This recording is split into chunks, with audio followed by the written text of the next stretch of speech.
Welcome to Bedtime Myths and Mysteries. 300 men stood between an empire and the end of Greece. They knew they would not survive, and what really happened at Thermopylae was far more brutal than the legend you've heard. In the year 480 BC, the most powerful army the world had ever seen began its march into Greece. It stretched so far across the land that, according to those who witnessed it, the earth itself trembled beneath their steps. Soldiers from across the vast Persian Empire, Medes, Egyptians, Babylonians, and countless others, moved as one force under the command of King Xerxes. Their objective was simple: crush Greece, end resistance, and erase the memory of defiance. City after city fell or surrendered. Some chose survival over destruction. Others prepared for war they could not win. But there was one place where the advance would be challenged: a narrow pass along the eastern coast of Greece, a strip of land so tight that the massive Persian army could not properly deploy its numbers. Mountains on one side, sea on the other. Thermopylae, the hot gates. This was where a small Greek force chose to stand, and among them were 300 Spartans, led by King Leonidas. But the story you've heard is incomplete, because Leonidas did not march alone. He brought with him not just warriors, but fathers, men who had living sons, so their bloodlines would continue after they were gone. Alongside the Spartans stood thousands of other Greek soldiers, Thespians, Thebans, allies who would also fight and die in the shadow of Sparta's legend.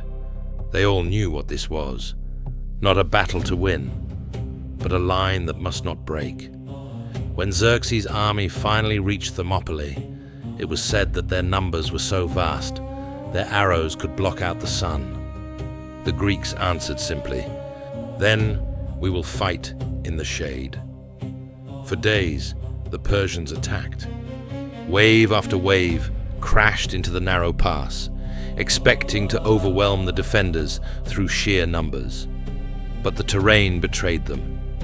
The Greek hoplites stood shoulder to shoulder, their shields locked together, forming a wall of bronze and wood. Spears thrust forward in unison, every step measured, every movement disciplined. The Persians could not break them. Even Xerxes' elite force, the Immortals, failed to push through.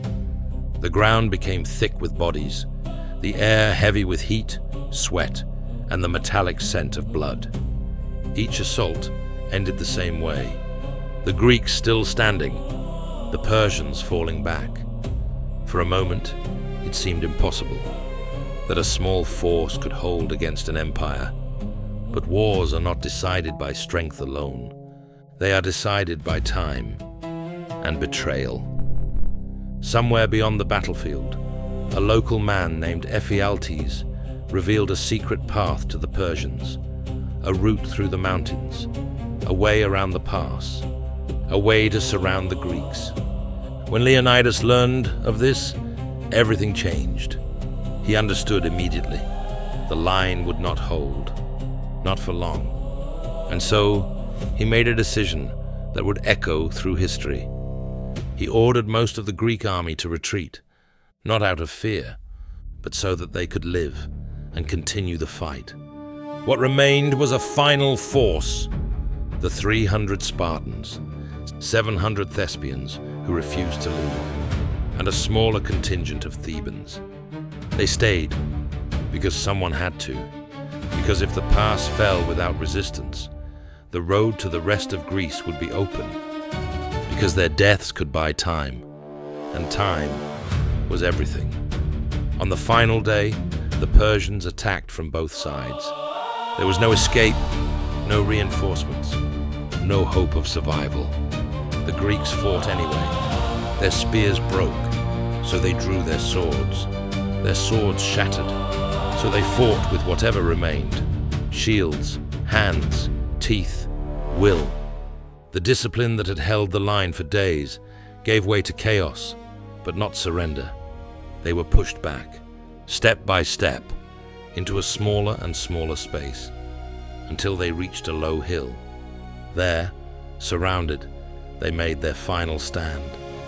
Leonidas himself was killed in the fighting, and even in death, his body became a point of struggle.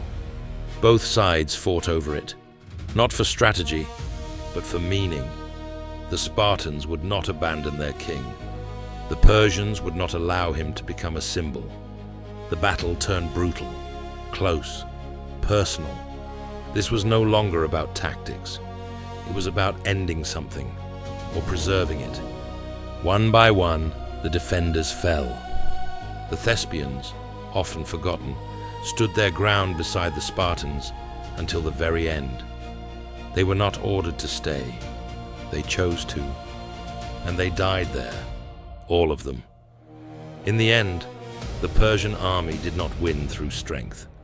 It won through position, through numbers, through inevitability. When the last of the defenders were gone, Xerxes ordered the body of Leonidas to be found. What happened next was not the act of a victorious king celebrating conquest. It was something else, a warning. Leonidas's body was mutilated, displayed, not out of necessity, but out of anger. Because even in defeat, something had happened at Thermopylae that could not be undone. An idea had taken hold, that a small force could stand against overwhelming power. That death, if chosen with purpose, could carry more weight than survival. That resistance, even in failure, could shape the future. The Persians continued their advance. They burned Athens. They pushed deeper into Greece. But the delay at Thermopylae had done its work. It gave the Greek city-states time to prepare, to regroup, to unify.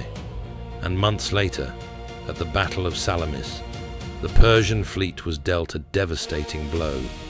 The invasion would eventually fail, and the empire that seemed unstoppable would turn back. Thermopylae was not a victory, not in the traditional sense. It was a loss, total. Every man who chose to remain died. But history does not always remember outcomes. It remembers moments, and Thermopylae became one of them.